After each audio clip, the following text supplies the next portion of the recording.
আল্লাহ বলেন সব মাখলুক তোমার গোলাম বানায় দিলাম। আসমানটাও তোমার গোলাম, সূর্য তোমার গোলাম, জমিন তোমার গোলাম, বাতাস তোমার গোলাম। কেমন গোলাম দেখছো নি? সূর্যের তাপ তোমরা ব্যবহার করো, নিতেছো, গ্রহণ করো, কোনো বিল নেই। আমি আল্লাহ পানি দিলাম ফ্রি, কোনো বিল নিলাম না। আমি আল্লাহ বাতাসটাও ফ্রি করে দিলাম, কোনো বিল চাইলাম না রে গোলাম। মাটির সৃষ্টির মানুষগুলো তোর সম্মান দিলাম সবার উপরে বাড়াইয়া। আর এই সম্মানটা যদি ধরে রাখতে পারো, আমি আল্লাহ ওয়াদা করলাম তোরে দুনিয়া তো বাদশার চেয়ারে রাখবো, পরকালেও তোরে বাদশার চেয়ার দিয়া বিনা হিসাবে জান্নাত দিব।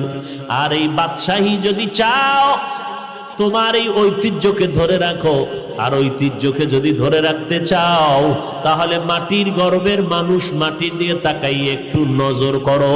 মাটির মধ্যে একটা গুণ আছে, সেই গুণটা তোমার মধ্যে জমা করে নাও।